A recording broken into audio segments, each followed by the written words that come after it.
In the opening, say, 20, 30 minutes, you have people just going about their normal lives, going to the pub, cooking the dinner, working, and you just get these little glimpses of the news, either on the radio or maybe on the telly. And you get these little snippets of things heating up between the Soviets and the Americans. People kind of pay attention, but they don't really because they're getting on with their lives. Always in the back of your mind, everyone kind of thinks, no, it could never really happen. And I feel like there's kind of an air of that at the moment, not to be alarmist, but, there is a coldish war still going on between the Americans and Russia, and now, to an extent, also China. You see the kind of things that the news are reporting in the film, They didn't have drones back then, but you're seeing drone incursions all over Europe, over military bases, shutting down airports, hundreds of flights getting cancelled. You're seeing proxy wars play out, like in Ukraine. And it is terrifying, the idea of this actually happening, but it's a hard thing to wrap your head around. It's almost like when scientists talk about there's trillions of stars in a galaxy and trillions of galaxies in the known universe, and you're just kind of like, wow, that's a big number, but it means nothing to you.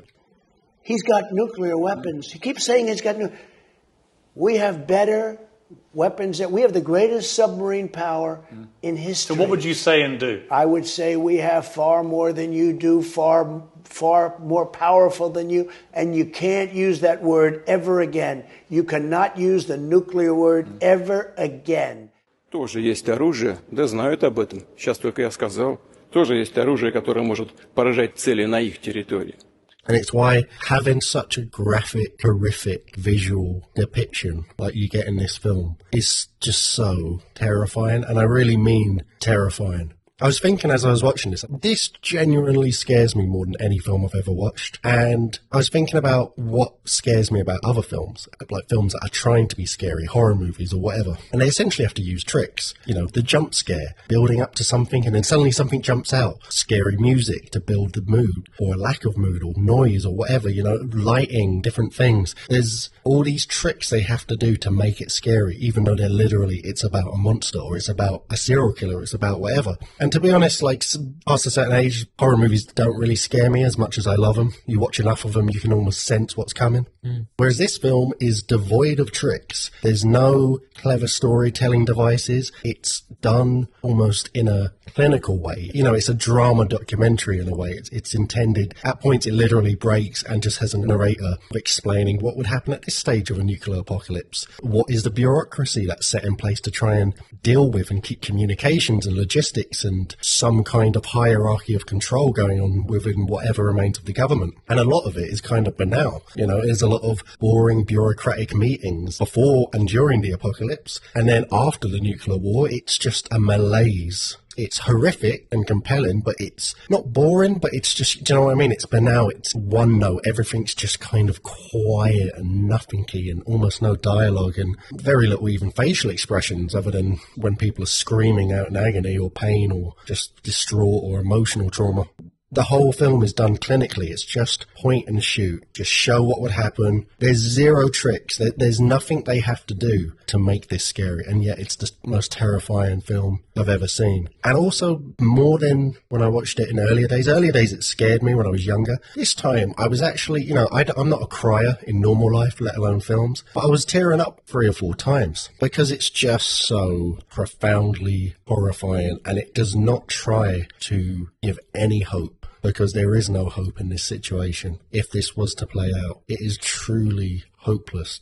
And to be honest, it probably is one of the more optimistic outlooks on how things would go down. First time I've seen Freds. Obviously, you've talked about it at length quite a few times. Have you ever seen Freds? There was this BBC special film they brought out, and I was kind of like, I've heard of it. I think my dad talked about it, back in the day, and everyone was watching it and talking about it down the pub. For some time after the film, there was an eerie tension. People were shocked, waiting perhaps for someone to reassure them, to say this isn't true. I've got 5 children, and the thought of them suffering in that sort of manner, no, it's just, what can you say? When I was doing it was just a good laugh, you know what I mean? I didn't really think about what it'd be like to see it. When you see it, it's a lot different. So now? I don't know, it's just terrible. It makes you realise how mad it all is and sick. And I want to die when it hits me because I don't want to live through anything they lived through, not at all. It was horrible. And when the hand was burning, it was really awful. But, you know, everybody's going to get out of it and live and things like all the other films. But it didn't, it was just so realistic. Reviewing it now in this climate, yeah, it's scary. Kind of wish I didn't watch it. I mean, some of it's still superimposed into my brain, like, you know, after the fallout when people's faces are all burnt, and it's horrible even talking about it. The film's very unique in a lot of ways, Declan. Like, people were going about their business, and then all of a sudden, if the government fails, what will happen? And then rationing will be down to 500 calories a day, and at that point, but I don't know. Back in those times when they done the films, it's always like the same voice of narrator. You know those books you get, The Dumb Person's Guide to Computer Program, or it would be like The Dumb Person's Guide to Nuclear. Yeah, and it just like, it's in your face, but it's so like plain and straightforwardly told. Like, even when the bombs go off and then you get like the green sort of typewriting that communications fails, rations, like, so it was like just so well explained to me. And I do want to point out what it is. I mean, it's the people in the middle, really, the people who don't know very much, who have not been concerned about it, who have the same attitude as the boy in the film who says, if it happens, I want to be straight underneath it and pissed out of my mind. They're the people I'm concerned with. I think they're the people who ought to know more about it. Another thing that I think makes this film unique is actually the location. Sheffield, an industrial town, it comes up and it gives you the figures of how many people live there in the hundreds of thousands. I've been to Sheffield in real life, going around the shopping centre. I mean, it's like it all over the country. I remember last time I went, I just thought, this is really depressing. Like, there was loads of people on, what do you call, like, the fake spice, like, just monging out in the town centres. And when I saw this, I thought, do you know what? It's good that it's set in a different place, because it's normally, like, the main cities, isn't it? So, like, New York, London. When it was set in Sheffield, because I've been so oversaturated with the subject and films of nuclear fallout, it was quite unique and different, and I welcome that. No, you nailed it, because it brings it home that, like, oh no, it's not like, oh, you're going to run to the countryside, or you're in a little village or a little town somewhere, so that'll be fine. You got to remember, how many cities on Earth is there? How many major towns, really? And you don't even have to go to Earth, because majority of these nuclear missiles, especially in this era, and nuclear bombs, they're going for Western targets. How many major cities and towns is there in Europe? How many major cities and towns is there in America? I'm sure it's a lot, but is it 1,000? Is it 10,000? Is it 20,000? Unless it's over like 25,000, I think the figure, then Russia would have a nuclear bomb for every single one of them. And they don't all need to hit, because even if you don't get hit for whatever reason, but the one 20, 30 miles away does, then the fallout's going to reach you. And if your little town survives, but pretty much the entire civilization around you, the entire national infrastructure, the entire population of whatever country you're in is wiped out, then you may as well be dead. Fuck it. Like, you're fucked anyway. In an urban society, everything connects. Each person's needs are fed by the skills of many others.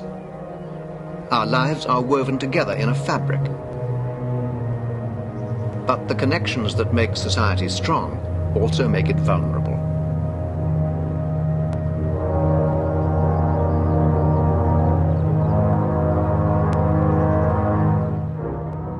Where the film gets its title from, Threads. It's about the threads of logistics and supply chains and everything that keeps and binds a society together, and how delicate they are. Because, spoiler alert, not the whole human race is wiped out. They just about survive, kind of like cockroaches under a rock, eking out an existence, but society is gone completely. Society basically goes out the window with the first nuclear bombs getting dropped. It's all over. Any remnants of it is just the most meagre, uncoordinated version of whatever previous government there was in every country around the world if this was to happen. It's up to Zone to authorise the release of buffer stocks, and then it becomes a county We decision. can't get through to county. What are we going to do? Let them starve? Look, even if we did have the authority... Well, we're on our own. You've got the authority. But bloody time you did something with it. Look, what's the point of wasting food on people who are going to die anyway? I agree with Clive. The food stocks are not going to last long. A lot of people just didn't stock up. How could they? The bloody shops were empty. And now they're coming out of the shelters. I know it sounds callous, but I think we should hang on to the little food we've got. And I need that food to force people to work. Almost instantly resembles medieval practices, you know. It is, hey, can you work? No? Okay, well, you're getting no food. Can't waste food on you. Were you in this zone? Okay, well, the amount of radiation you would have got, you're already dead, so we're not wasting any food or water or resources trying to protect you or keep you alive. You're fucked. Oh, you don't want to work? Well, no food for you ever again. And any food that is around, we're going to lock in this warehouse that we found, or not even a warehouse, just any large building that wasn't completely destroyed in the initial attack. And if anyone tries to get in there, they're going to be shot. And maybe if things get even worse, anyone that refuses to follow out whatever orders the people with the guns are giving them, you'll be shot. You know, just because you still have the old police uniforms, you know, we're still maybe in a building with some windows that are still left, but they may as well have ripped them off and put on caveman rags because you're back in the Stone Age. You know, you might still be able to get a few cars working once you replace the electrical outlets that were destroyed in the initial electromagnetic blast. But once the fuel runs out, horse and plough, you're going back to that. And does anyone even know how to do that anymore? You know, there's a great moment where, after the initial bombs have gone off, crawling about in the rubble, trying to survive, her mum's face is completely melted off and her hair's all falling out. They're dealing with radiation sickness as they try and just find water and scraps of food amongst the rubble. You know, the nan is incontinent and shitting herself and dying on the floor while Ruth is just in a catatonic state in the corner. There's just a little subtle moment where you see the father notices that his glasses are broken. And it's just a little break. And yesterday, he probably would have just shrugged and thought, okay, I'll pop in and get a new pair or maybe get them fixed tomorrow. But now, those glasses will never be fixed again. That knowledge is gone. Even if the knowledge wasn't gone, the globalized supply chains and factories, even back then, maybe already shipped overseas to other countries because it's cheaper labor, would never be able to reach them. Even if you had that knowledge and you had the means to replicate it, the resources that would go into that, you would never do that. You know, there's not the option to say, I'm going to become a optician, I'm going to become this and become that, because now, like a tribe in the Amazon, all your resources need to go on just immediately surviving to the next day. And that means everything needs to go towards getting food and then shelter, and then maybe if you've got a bit of resources left over, stopping disease killing everyone. And then if there's a tiny bit of resource left over, maybe start trying to reconstruct the towns and cities and buildings. But pretty much, it's out the window. Civilization is done. And those glasses will never be repaired again. And it seems like such a simple, trivial little thing, but when the threads all come undone, it's impossible to put them back together.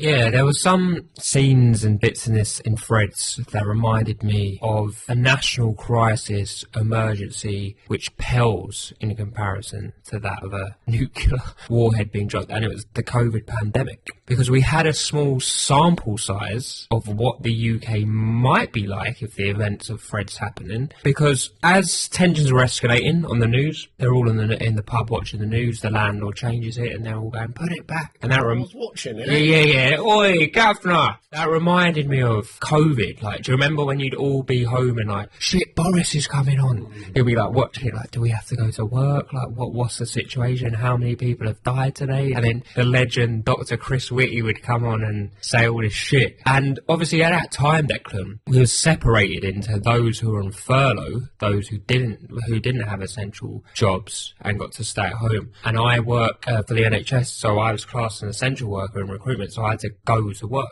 It was like a ghost town. There was no one on the trains, there was no one around. It was like 28 days later, Cillian Murphy style around London. And the bit that really reminded me of COVID, when they're all in the supermarkets buying all the stuff and they're going on the radio and the news, do not panic buy, there is no need to do it. Fucking had to hold in a shit because there's no toilet rolls. And I'm not even proud of this. I am not even proud of this. I took toilet rolls from my work toilet because I just couldn't get any toilet rolls, even though I had access to the shops early because I was an NHS worker. All the pasta was gone. Bottles of fucking water were gone. You know, this weren't the fucking fucking Spanish flu. This was a small pandemic. That's scandalous. They were only 26p last week. Can always shop somewhere else, you know, if you're not satisfied. Honestly, there's a national emergency going on and all you can think about is lining your pockets. Look, nobody's forcing you to buy them. Put them back on shelves if you don't want them. Yes, I will. I'd sooner starve first. Excuse me, love.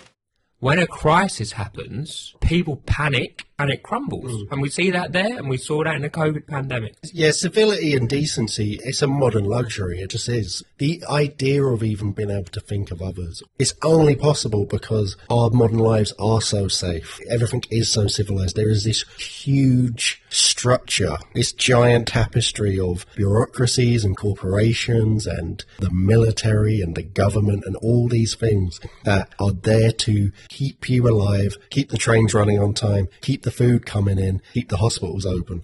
You know, 99% of human history has been about climbing on each other's shoulders and kicking someone's teeth in so that you can get a little bit higher up the pile. Because at the bottom of the pile, it's not like nowadays where even people in really bad situations where they're choosing between eating or keeping the heating on in winter. That sounds horrendous. People like you and me, you know, you hear those sort of stories and you think, God, that's awful. Think of that. You would have been living like a king if that's all you had to choose for most of human history. You know, we're so protected in such a bubble, and to instantly go back to the Stone Age like this in the event of a nuclear war would be such a shock to the system. If you think about the survivors in the film that are trying to eke out an existence, not only are they completely unprepared for this, they're all dealing with absolutely unbelievable trauma.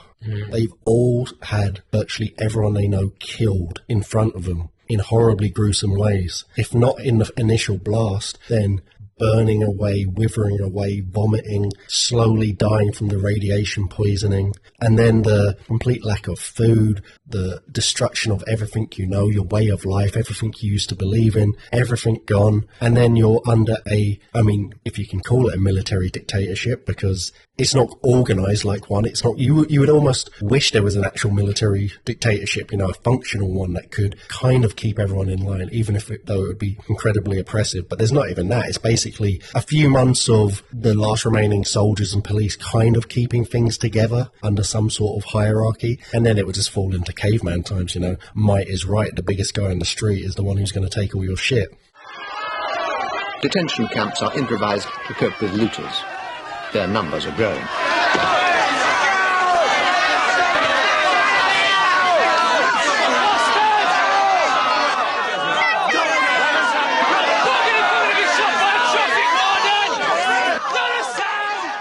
The idea of the human race ever being able to put the pieces back together again is just kind of unimaginable. The entire climate would change for the foreseeable future. I love this film because it just lays it on a plate for you. We see the local councilman who's basically volunteered at some point to be the guy in charge who has to go to the bunker to try and keep shit going. You never said you'd do it. You don't have to. You won't get the sack if you refuse. Look, Marjorie, it's difficult for me as well, you know. I don't want to go and leave you and the children. Well, then why are you going? Well, somebody's got to pick up the pieces.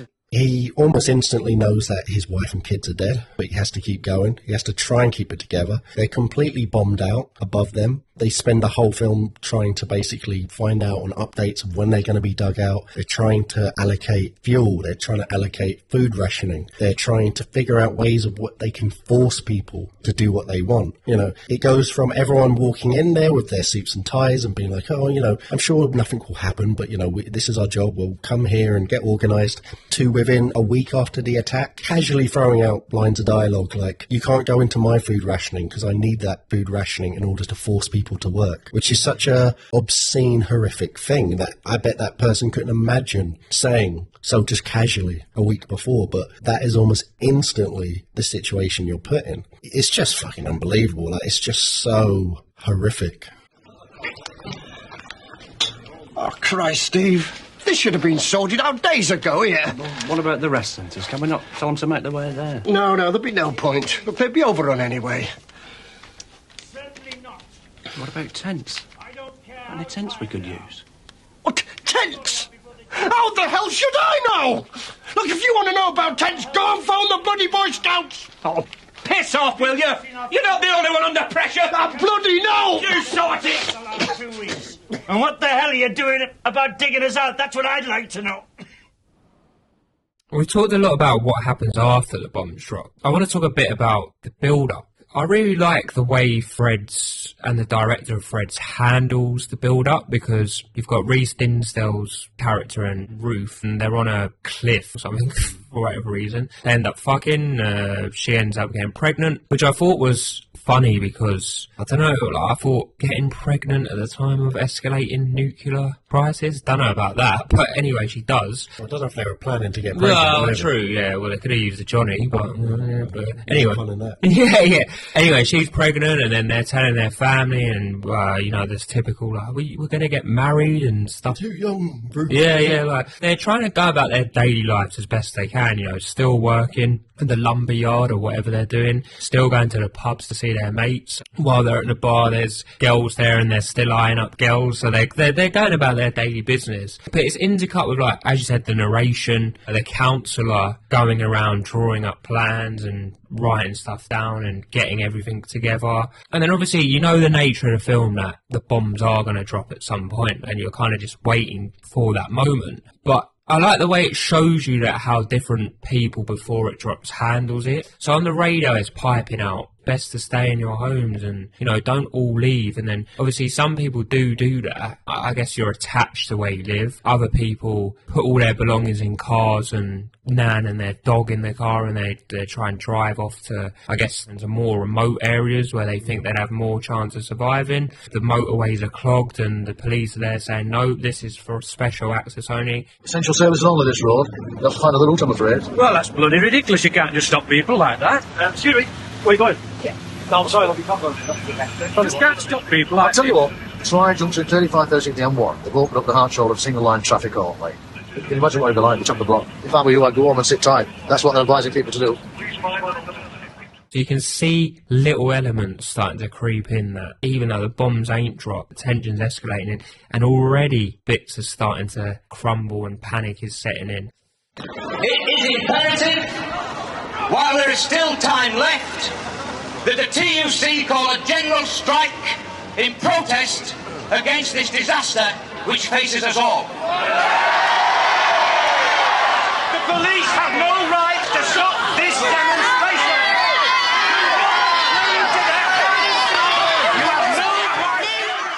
The way the bombs drop I thought was quite sudden. I liked it, because even though, as we keep seeing on the news, stuff's escalating between America and Russia, and America is saying stand down and, you know, you're going to do all this, and Russia is saying don't do this, don't do that, we're warning you, you know. And Reece Dinsdale's character is at I think he's like a lumber yard or something, and obviously people are there, and I guess they're trying to like fortify their homes and like build it up, or maybe make like shelters out of the wood. You know, he's shouting, no, we don't have supplies here, like, you need to speak to the boss. And all of a sudden, you hear the ominous fallout sound, and then everyone's panicking, and all of a sudden, everyone's running through the town centres, pushchairs are being left, babies are being picked up. Silence as well. It's such a great choice.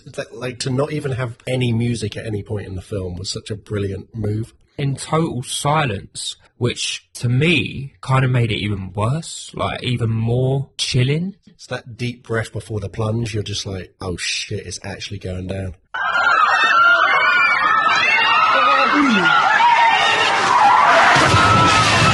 Hell.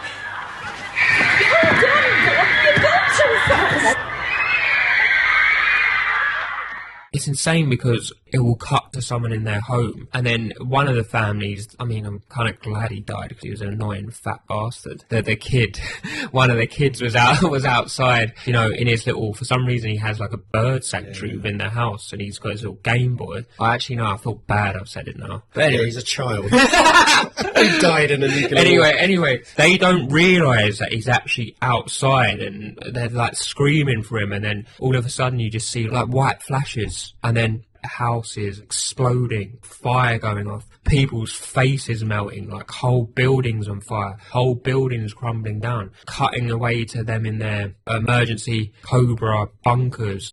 the bunker collapsing on a geezer that's unluckily in that position on a desk who then gets crushed to death by stones, and they're shouting out, we need a first aid kit, and then they're taking his pulse. Forget the first aid kit, he's dead. I guess what I'm trying to say, the way they built up the events to the bomb dropping, it was just fucking really well done. Like, as I said, I'm a stickler for these kind of films. I've seen loads and loads of them, and really, this was probably the most hard-hitting depiction of the events of what would happen in a nuclear war that I've seen.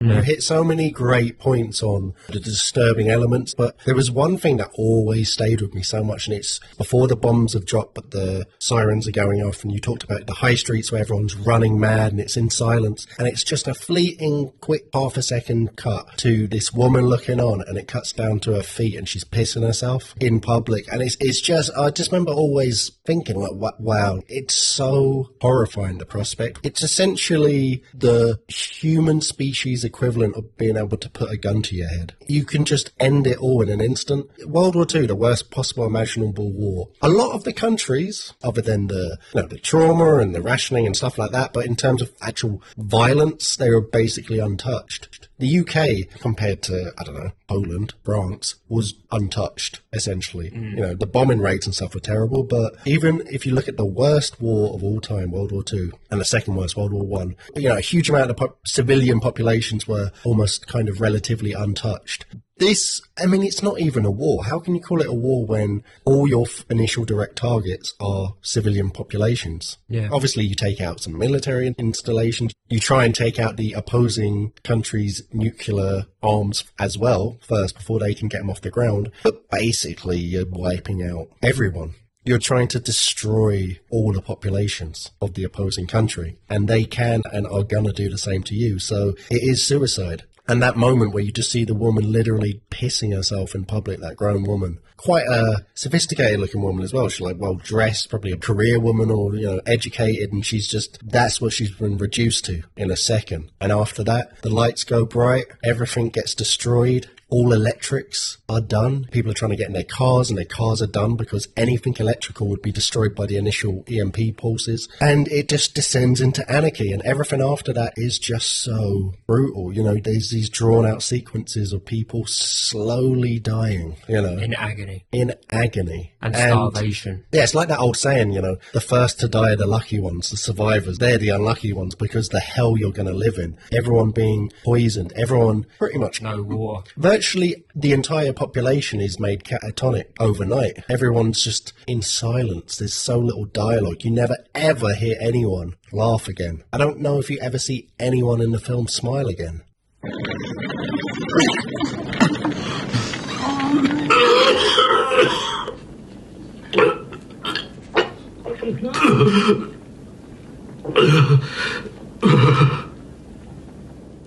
Yeah, I think I would just want to die, actually, but no... Most people do. No, in my luck, I'd fucking survive. I'd probably be directly underneath it. Probably start walking normally.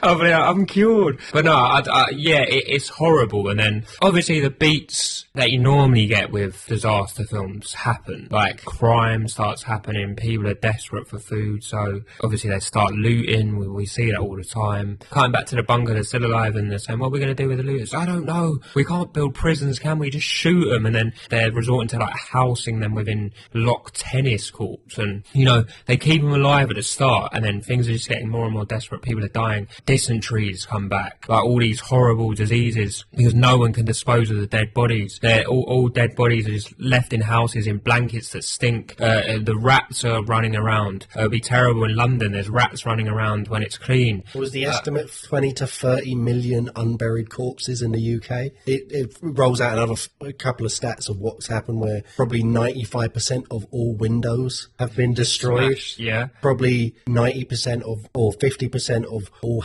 roofs have been destroyed. It's just staggering when you actually play through it all, where it's like there's no hiding spot. There's no, in The Land Before Time, let's go to Green Valley or wherever the fuck it is. There's no Green Valley. There's no untouched place. It's hell everywhere. And one of the things that really got to me, that if the NHS was at full capacity and full power, it just wouldn't be able to deal with just the events that have happened in Yorkshire/Sheffield. No, don't even take into account any of the other bombs that have dropped throughout the country. country. And to me, obviously, this is set in like the 80s. I mean, the NHS could have got worse actually. But as a worker for the NHS and during the pandemic, I saw how much we struggled then, like making all these extra emergency bases, Nightingale Hospital, which were never used and shit like that. It was just left empty. And that was a small pandemic. Going back to real life events at the moment again, France is building makeshift hospitals. The kind of preparations you do when you're expecting some kind of war. Do we know why? Well, what do you think? Nuclear. Not, well, I mean, it's not one thing or the other, but shit is getting tense in Europe and the West. It's like Putin and Ukraine. They're like, why are you like parking like medical army vans here? Why are you erecting tents? Are you going to invade? No.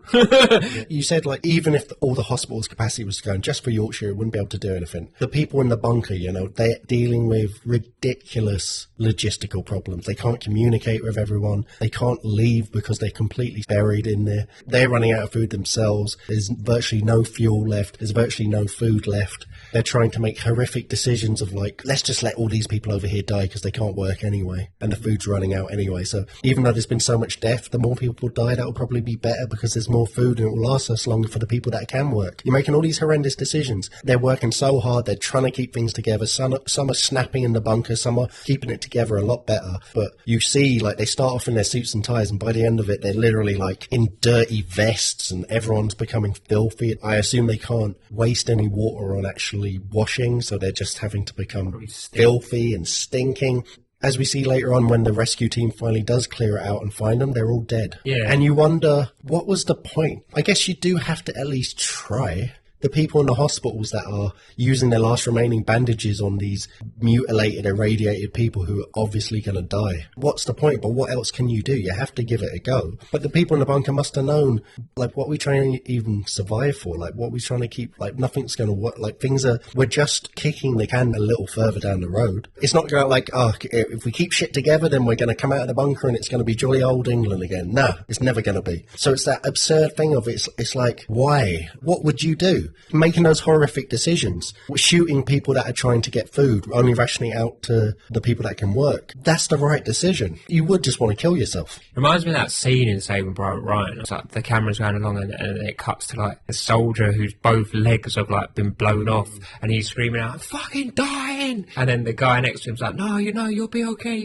He's just screaming out, "Medic!" And I was like, he's not going to say, "Oh, you're fucked, your legs are blown off." Like, he's trying to reassure him, and it's like, that bunker thing is fucking sad as well, because as you said, they're all dead by the time the rescue teams come, which weeks, months later. Going back to the start, the counsellor's like calling them up saying, "Where are all these people?" And they're saying, "Well, I've got a family as well, but I'm still here." And then I'm wondering, did some of those people get forced in and left their family, and then in the end it was for nothing and they all died anyway? Do you know what I mean? Like, all these thoughts are going through my head, and that's the power of the film. It's monstrous. And as the film skips on little periods of time, but it starts to skip on larger periods of time, and virtually everyone that we started the film with is dead except for Ruth, and she's pregnant and she's trying to survive. She runs into her dead fiance and father of her unborn child's old friend at one point, and they kind of carry on together for a little while. People are leaving the cities en masse, going to the countryside looking for scraps of food. You've got some of the last remaining RAF jets flying overhead, ordering people back to the city, because I guess if you're physically able to leave the city, then you're definitely physically able to work, and they desperately need those people, so they're trying to order them back and threaten them, and people are ignoring it. Ruth and the old friend are reduced to eating a dead sheep. They kind of argue for a bit over like, "Well, it must have died of radiation poisoning," but he's like, "Well, fuck it, we're going to starve to death anyway." So they're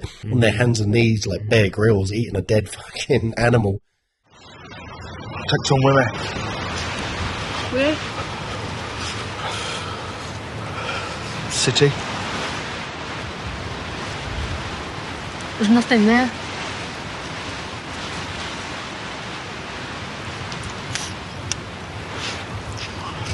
North. Dales. Doesn't really matter, does it? And even just the way they meet again, where he recognises her and he's asking her a bunch of questions, you know, did he survive? Is he anywhere? Like, how have you been? Like, what's happened? And she doesn't answer. And that's kind of what human interactions are like post the bombs going off forever. Any sense of humanity and compassion. I don't even mean like people are being mean or callous. I mean like it's like emotions were wiped out along with all the buildings and all the people in the blasts. Everyone's just dead inside. I guess people have no energy because there's no food and water, number one. It's emotional, though. What is the point of wasting my energy to have a conversation when it's very likely we're going to die very soon? I wouldn't see the point either. I mean, everything's fine right now, and I struggle to leave the house and have conversations anyway, you know, when I've had the most minor inconvenience at work, let alone a fucking nuclear bomb dropping on us. So I totally get that. So Ruth eventually has her baby. She just resorts to having it in a barn as an angry Alsatian chained up nearby is barking aggressively at her, and she screams in pain and then just screams in misery once the baby is born. It's supposed to be a happy moment, but it's not a happy moment because she's like, fuck, now how am I going to keep this baby alive? She's already said, like, I don't want this baby. Like, you know, I don't want to live anymore. You know, when the blast initially happened, and she's thinking, what the fuck do I do?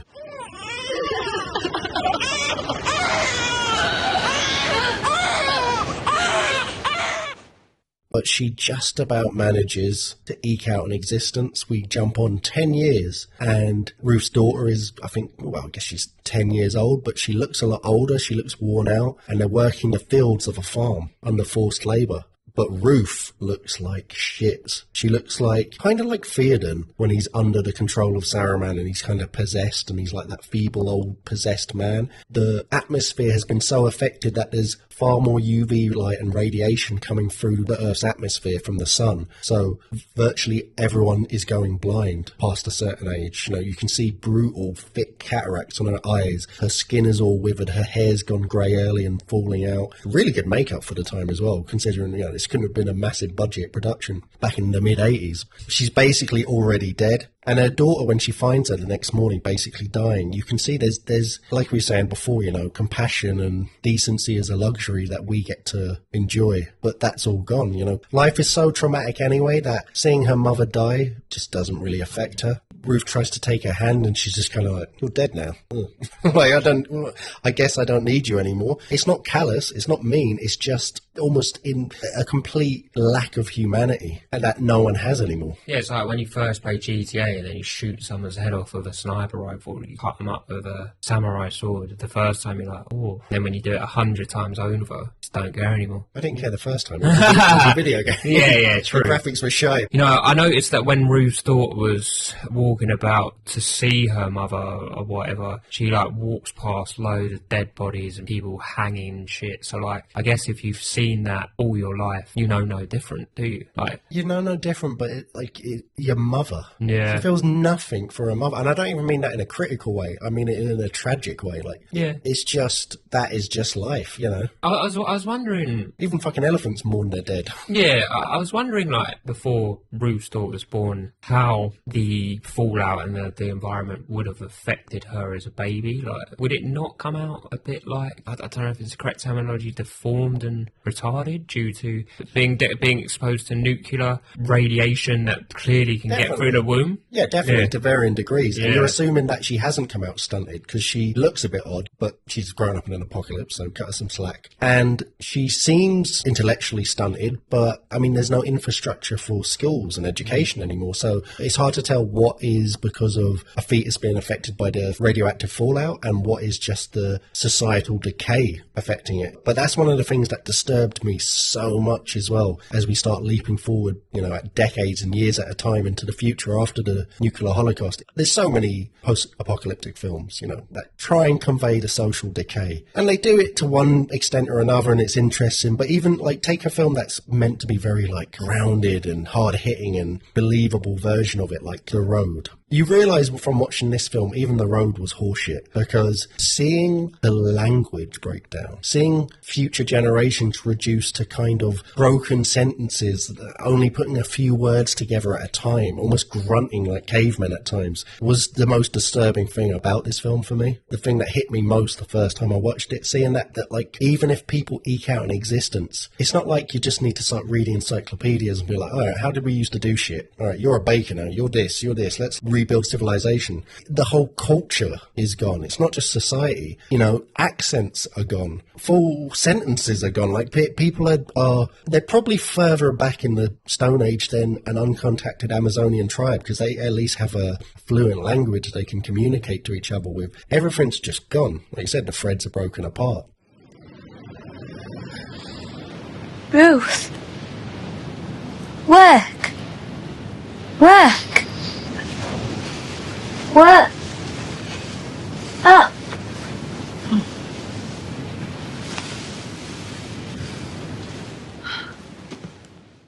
And as Ruth sees her mother die and she tries to eke out an existence, and she meets up with a couple of guys that are first trying to rob her, and then she's going with them, and one of them gets shot, and then one of them rapes her, and she's pregnant herself, and she's looking desperately for a hospital. She's trying to explain it to the nurse, and all she can say is, baby coming. That's her only way of communicating. And the nurse just turns her away. It's like, no, we don't have any rooms for you. But eventually she just has the baby in the hospital, and you're thinking maybe there's going to be a little glimmer of hope. Maybe the nurse is going to come and hand her the baby. It'll be quiet for a second, but then it will start crying, and she'll put her finger out, and the little baby will take her finger in her hand, and you'll be like, there is hope. But instead, she's handed a bloody, stillborn, disfigured baby that's already dead. And as she tries to scream, no sound comes out, and the film ends. It's very depressing. It's beyond depressing.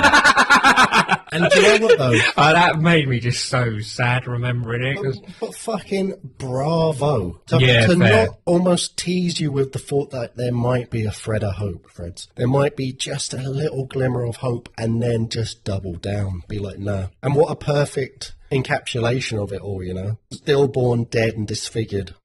Freds is a nuclear attack in gritty, dark, punch in the face realism. So if you ended it with, I've got a new baby, I'm so joyous, I would be pretty wound up. Threads was not entertaining, I suspect, for most people who saw it, nor was it intended to be, and I feel very strongly that it shouldn't be entertaining. To use something as important as nuclear war as a vehicle for entertainment is quite wrong. Most important function of the film is that it will help to lower our threshold of refusal. I think right now we listen to and read the most obscene statistics and we accept them. And I think that every time we accept an obscene statistic, we are colluding in the destruction of our planet. I will say Fred's done its jobs perfectly, because I just want to stop talking about this film. It's really, and I'm not saying, Declan, that this is a bad film. It's a fantastic film. It's too effective. It's an immense film, and it's amazing in the fact that, as I keep saying, sorry to keep repeating myself, I've seen so many nuclear fallout films. This is a BBC-made, low-budget film, and it's the best nuclear film I've ever seen.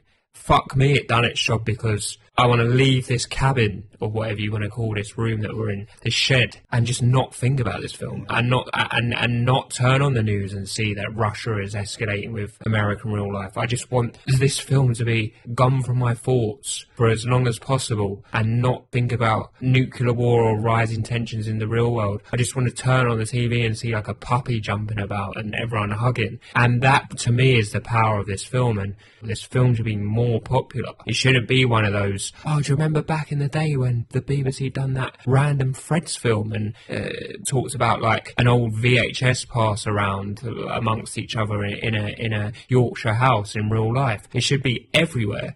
And really, like, I can't recommend it enough. If you wanna watch a Fallout thing that isn't like Fallout Series 2, like where it's like the old 50s aesthetic and they're all dressed in suits and ghouls, if you want something in your face and real, go and fucking watch this film right now.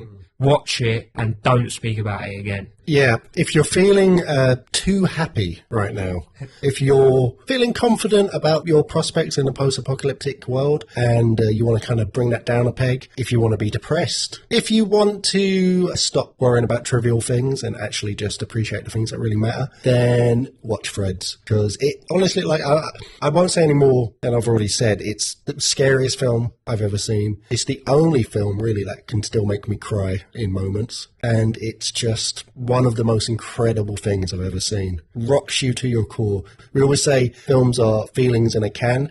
And this isn't a nice feeling that's in this can, but it is one of the most intense and powerful I've ever felt from watching any film. And it still stays with me. And it, to be honest, it actually just affects me worse as I get older and with every viewing. So that's an easy recommendation for Fred's.